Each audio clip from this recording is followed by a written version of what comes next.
Yo, I just got some information myself, man, because it was strange to me that every month he's going up for a bail hearing. And I know that seems strange to a lot of people. Live, a judge has denied bail for Sean Diddy Combs. Of course, this was the hip-hop mogul's latest bid for freedom as he remains in federal jail for his racketeering and trafficking case. Sean Diddy Combs, one of the most iconic figures in hip-hop history, finds himself in a legal battle that could forever alter his legacy. The music mogul, known for his flashy lifestyle and influential career, has been denied bail for the third time.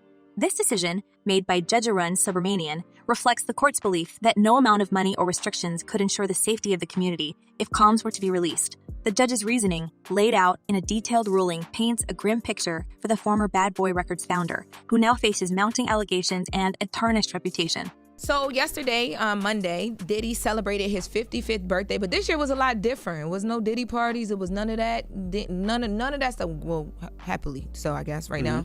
But anyway, so this is his first birthday behind bars. Let's be honest. This case is shaping up to be one of the most dramatic legal battles in recent memory. The stakes. Not just Combs' freedom, but his entire empire. His latest bid for bail wasn't just a simple request. It was a massive, high-stakes gamble involving a proposed 50 million unit bail package. That's right, 50 million. The defense team argued that this unprecedented offer, coupled with strict conditions like 24/7 private security and no internet or phone access, should have been enough to alleviate any concerns about Combs being a danger to society or a flight risk. But the court wasn't convinced, and Judge Subramanian didn't hold back in explaining why. No, I'm not surprised by the ruling because, as she cited in her order, there are very serious allegations about the danger that he potentially poses to other witnesses and the public at large. There are allegations that he has, been violent with others. He's also attempted to allegedly intimidate other witnesses and still contact witnesses while incarcerated. The judge's decision highlighted 4 key factors that needed to be considered: the nature of the charges, the weight of the evidence against Combs, his personal history, and whether releasing him would pose a danger to the community. On all fronts, things didn't look good for Diddy. The charges alone are jaw-dropping: racketeering, coercion, and orchestrating a systematic pattern of harm that spanned years. Prosecutors allege that Combs used his wealth, power, and connections to create an environment where his desires could be fulfilled without consequence. But this isn't just about the accusations, it's about the evidence backing them up. We're monitoring another push to free Sean Diddy Combs tonight, with his legal team citing new evidence in an updated bail proposal. The music mogul agreeing to around-the-clock security and cutting out contact with basically anyone but his legal team to get out of jail ahead of his trial scheduled for May of next year for charges he allegedly coerced and abused women for years. One of the most damning pieces of evidence cited by the prosecutors and referenced in the judge's ruling is a video from 2016. This now infamous footage shows Combs in a Los Angeles hotel hallway engaging in behavior that prosecutors describe as violent and controlling. In the video, Combs, wearing nothing but a towel, is seen confronting his then-partner, Cassandra Ventura, known to the world as Cassie. The footage reportedly shows him dragging her to the ground, kicking her, and forcibly pulling her back toward their hotel room. Prosecutors argue that this incident is just one example of a much larger pattern of aggression and control. Is everybody familiar with the old Houdini? So what Diddy's lawyers are trying to do is pull a Houdini. They're trying to say that the evidence that they have is different. Well, it's not different. The video that the entire world has seen is not going to go away. The fact that he had parties that were freak-offs is not going away. So it's just a question of whether or not. Adding to the weight of the evidence are text messages exchanged between Combs and Cassie in the aftermath of the incident. These messages, entered into the court record, reveal a chilling narrative. In one message, Cassie reportedly describes the visible harm she suffered, mentioning a swollen face and other injuries. "I have a black eye and a swollen lip. You're sick for thinking this is okay," one text reads. Another message reportedly references lingering marks, with Cassie saying, "I still have crazy bruising." These communications, paired with the video, form a picture that's hard to ignore, even for those who might have initially wanted to give Diddy the benefit of the doubt. But the 2016 incident isn't the only thing weighing against Combs. This case also involves allegations of obstruction. Prosecutors claim that Combs has gone to extraordinary lengths to manipulate witnesses and shape the public narrative around his legal troubles.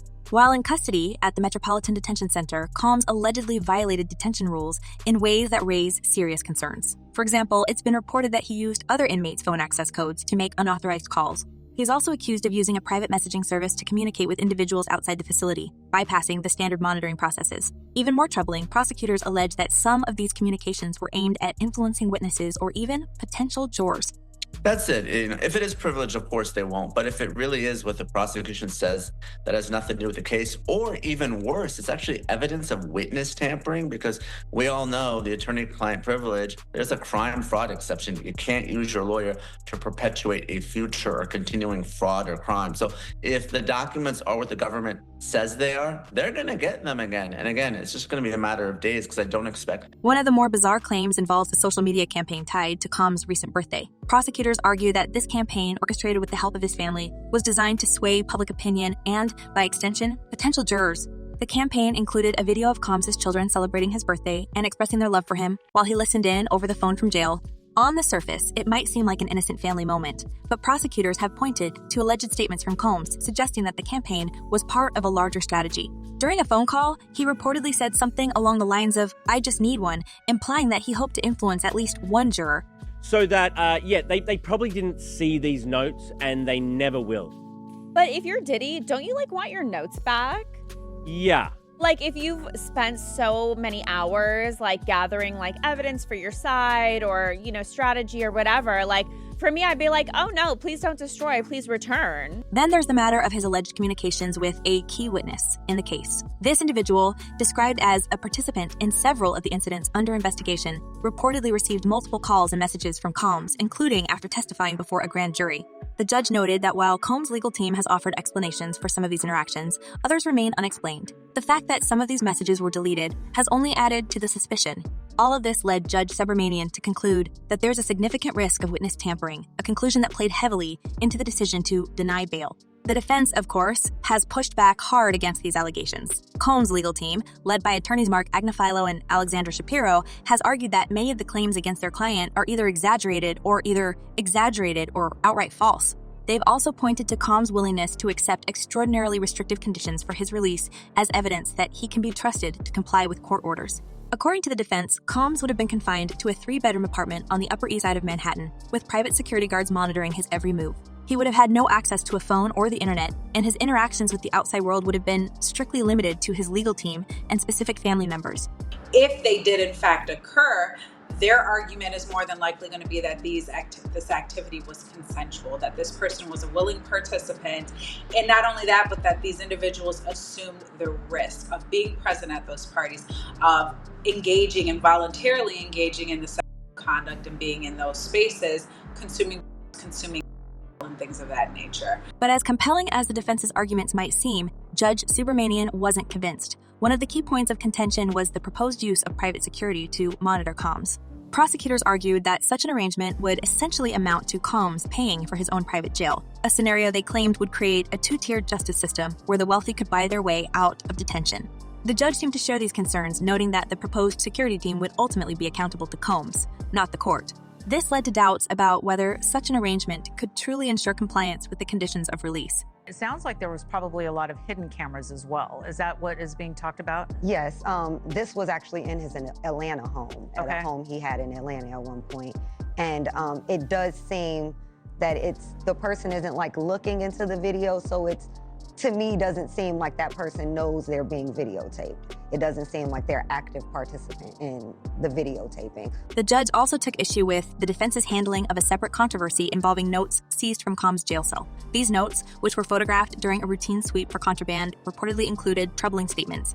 Among them were alleged instructions to find information about 2 individuals connected to the case. The defense argued that these notes were protected by attorney-client privilege and should never have been reviewed by prosecutors. However, the judge pointed out inconsistencies in the defense's claims about the notes, including whether they were clearly marked as privileged at the time of the sweep. This discrepancy, combined with other factors, seemed to further erode the court's trust in Combs and his legal team. Witnesses. So I think the most important thing, even more important than the passport, is that Mr. Combs came to New York on September 5th. As soon as we realized that this indictment was going to be coming down in a matter of weeks, maybe months, but sometime soon, Mr. Combs got on a plane, left his home in Florida, flew to New York. I called the prosecutors myself. I said, Mr. Combs is in New York. Do you want to know where he is? Another point of comparison raised during the hearing was the case of Mike Jeff, a former executive facing similar allegations of misconduct. Jeff, who is in his 80s, was recently granted bail under conditions that included a 10 million unit bond. The defense argued that if Jeff could be released, so should Combs. However, prosecutors countered that the two cases are fundamentally different. Unlike Combs, Jeff is not accused of orchestrating a violent criminal enterprise or engaging in obstruction. Additionally, his advanced age was cited as a mitigating factor, making him less of a risk. The judge ultimately agreed with this distinction, further solidifying the decision to keep Combs in custody. So my defense is very well established. I interviewed myself the different men who were being brought sort of into Mr. Combs and this person's intimate situation. I've flown around the country. I've interviewed a large number of them. There's not the slightest inkling, according to the interviews that I've done, of anything that's coercive, non-consensual. With bail denied, Combs now faces the daunting prospect of preparing for his trial from behind bars. His legal team has indicated that they may appeal the decision, but even if they do, the odds of success seem slim. Meanwhile, the allegations against him continue to pile up, with new lawsuits and claims emerging almost weekly. This latest setback is just one chapter in a story that shows no signs of slowing down. For now, the man once known as a king of the music industry is left to grapple with the reality of his situation. A cramped cell, a mountain of legal troubles, and a legacy that hangs in the balance. Let's not sugarcoat it. The story surrounding Sean Diddy Combs gets messier by the minute. If you thought the denial of his bail was the only headline grabber, buckle up because we're diving into the scandal involving his infamous Jailhouse note. Yes, notes. Pages and pages of handwritten instructions, scribbles, and reminders seized from his cell during what's been described as a routine sweep. But as the details emerge, it's clear there was nothing routine about the contents of those pages or the fallout that followed. Sean Diddy Combs was denied bail for the third time, a federal judge saying that the government had proven by clear and convincing evidence that there were no conditions of release that would ensure the safety of the community. So here's the tea. During a search of Diddy's cell at the Metropolitan Detention Center, authorities reportedly uncovered a stack of personal notes. At first glance, this might not sound like a big deal. After all, who doesn't jot things down to stay organized, right? But according to prosecutors, these weren't your average to-do lists. No grocery lists or reminders to call mom. Instead, these notes allegedly contained instructions that sent shockwaves through the courtroom. Among the most eyebrow-raising claims, Diddy had reportedly written about digging up dirt on his accusers. Yes, you heard that right. Dirt on the very people accusing him of wrongdoing. And it doesn't stop there. Prosecutors claim one entry even instructed a family member to find everything on specific individuals linked to the case. Another reportedly mentioned paying off witnesses, though Diddy's legal team has fiercely denied those allegations, calling them baseless and a gross misinterpretation of his private thoughts. But let's be real. In a case already brimming with accusations of manipulation and power plays, this discovery only adds fuel to the fire. The defense denying these claims and is pushing for his release under strict conditions, including a $50 million bond and 24/7 monitoring at a secured Manhattan apartment. There will be a hearing today where both sides will have a chance to clarify exactly how Combs has been connecting with the world outside his jail cell. Now, you'd think the notes would be a slam dunk for the prosecutors, right? Evidence of tampering and intimidation written in Diddy's own handwriting. Case closed, but not so fast. His defense team has come out swinging, arguing that these notes were protected by attorney-client privilege and should never have been seized in the first place. They've accused the Bureau of Prisons and the prosecution of overstepping their bounds, labeling the seizure a blatant violation of Diddy's constitutional rights. And here's where it gets even juicier. At an emergency hearing, Diddy's lawyers demanded to know how the search was conducted, why the notes were photographed, and whether this was all part of a targeted effort to undermine their client's case. So there's a few things going on. First is the privilege issue. The judge will decide whether the documents are privileged or not. If they're not, they're going to go to the government. If the documents are not only not privileged, but they're evidence of witness tampering, then a few things can happen, all of which are bad for Sean Diddy Combs. First, of course, he could face obstruction of justice charges in a superseding indictment. The judge, clearly not one to take sides prematurely, ruled that prosecutors must destroy any copies of the notes they had in their possession. But, and this is a big but, the originals would be kept under court supervision while both sides argue over their admissibility. What does that mean in plain terms? For now, those notes are in legal limbo, neither fully off the table nor entirely in play. But make no mistake, their mere existence has already cast a long shadow over the proceedings. Let's pause for a second and think about the optics here. If you're a juror, or even just a casual observer, how does it look when someone accused of such serious allegations is found making notes that allegedly include instructions to dig up dirt on their accusers? It doesn't exactly scream innocence, does it? And while Diddy's team insists these notes have been taken wildly out of context, the damage to his public image is undeniable. It's one thing to be accused of wrongdoing. It's another to be portrayed as someone actively trying to manipulate the system from behind bars. Wait a minute. Say that again. Say that again. Back up. You're saying that there's tapes and they're being shopped? Yes, there have been people already shopping. We've heard about the tapes, but yes. The shopping thing is... Yes, there already have been tapes leaking around Hollywood, being shopped around to individuals in Hollywood. But one particular person contacted me to shop a particular video they were in possession of. And speaking of manipulation, this isn't the first time Diddy's actions from jail have raised eyebrows. Remember that birthday video we mentioned earlier? The one where his family gathered to celebrate him while he listened in over the phone? Well, prosecutors claim that was no innocent family moment.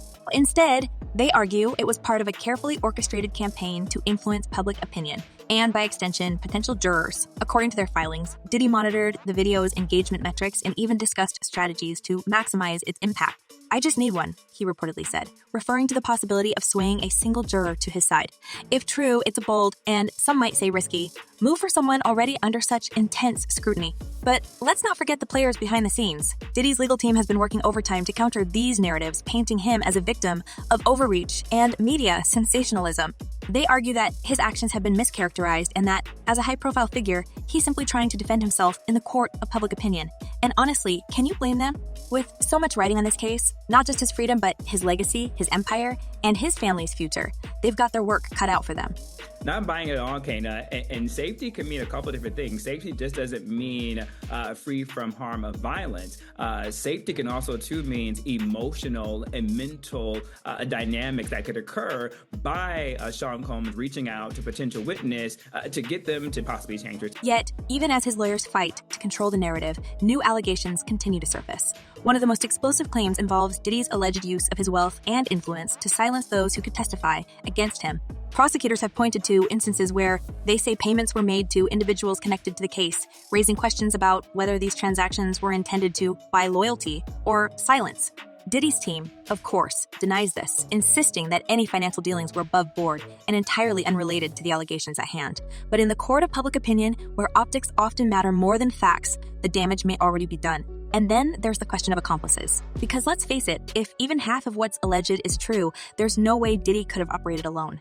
Prosecutors have hinted at the involvement of a network of enablers, people who allegedly helped facilitate the very acts he's accused of. From assistants and bodyguards to high-profile friends who turned a blind eye, the web of complicity, if proven, could be sprawling. And that raises an uncomfortable question. How many people knew about what was allegedly happening, and why didn't they step in? When people got a lot of money and they got lawyers that could come up with different reasons and different information and present it to the courts, that they are able to get how many bail hearings, as long as you got different information to present to the court, different evidence. This brings us to the broader scandal surrounding Diddy's infamous gatherings, events that have been the subject of whispers and rumors for years. Known for their over-the-top extravagance and exclusive guest lists, these parties attracted some of the biggest names in entertainment, politics, and business. But as the allegations mount, those once glamorous affairs are being recast in a far darker light. Reports suggest that some attendees may have witnessed troubling behavior but chose to stay silent, either out of loyalty, fear, or self-preservation. And now, according to the lawyer representing over 100 alleged victims, these bystanders could face legal consequences of their own. Tony Busby, the attorney leading the charge, has made it clear that he's not just going after Diddy, but everyone who played a role in enabling or covering up his alleged actions. In interviews, Busby has argued that silence in the face of wrongdoing is its own form of complicity. If you were there, he says, and you knew what was happening, you're just as responsible. It's a bold statement, one that sends a clear message to anyone who thought they could distance themselves from the scandal simply by staying quiet. Diddy is a multi-millionaire. He's a multi-millionaire. If he wins this case against them, look at all the business that he lost. Look what they made him look like in the public eye. He could bankrupt. he could bankrupt the government And let's not forget the celebrities who've been linked to Diddy over the years. Names like Jay-Z, Jennifer Lopez, and Usher have all been mentioned in connection to his legendary parties, though there's no evidence to suggest they were involved in or even aware of any wrongdoing. Still, the mere association has left some scrambling to protect their reputations. Reports suggest that several high-profile figures have been quietly working to scrub their social media accounts, deleting photos and posts that could tie them to Diddy. It's a fascinating and somewhat ironic twist, given that many of these same celebrities once basked in the glow of his influence. But even as some distance themselves, others have come forward to share their experiences. One attendee, a woman who says she was invited to one of Diddy's events by a well-known figure, recently described what she saw as unsettling. According to her account, the atmosphere was chaotic, with people engaging in behavior she described as out of control. While she stopped short of making specific allegations, her testimony adds to the growing chorus of voices painting a less than flattering picture of these gatherings. They know they already won their case. He's going to have to plead guilty to something. Maybe the guns. It may be the trafficking. It may be some stuff they found in the tax evasion. It may be charges that we don't even know about. But he's going to have to plead guilty to something which get them off the hook. So, where does this leave us? For now, Diddy remains behind bars, his once glamorous world reduced to the confines of a detention facility. His legal team is preparing for what promises to be a long and contentious battle, while prosecutors continue to build their case. And as more details emerge, it's clear that this story is far from over. The stakes couldn't be higher, not just for Diddy, but for everyone connected to him. Because in a case like this, the ripple effects are bound to spread far and wide, touching lives and careers in ways we can't yet predict. And here's the kicker. With the trial still months away, there's plenty of time for new revelations to come to light. Will more accusers step forward? Will former allies turn against him? And what about those notes? Will they ultimately be admitted as evidence? Or will the defense succeed in keeping them out? One thing's for sure, this case has already changed the way the world sees Sean Diddy Combs. The question now is, how much more is there to uncover? Stick around, because this story is only just beginning. So, what do you think? Is Sean Diddy Combs being unfairly targeted? Or is there more to these allegations than meets the eye? And how far do you think his influence and wealth will take him in this legal battle? Share your thoughts in the comments below. Thanks for watching, and we'll see you in the next video.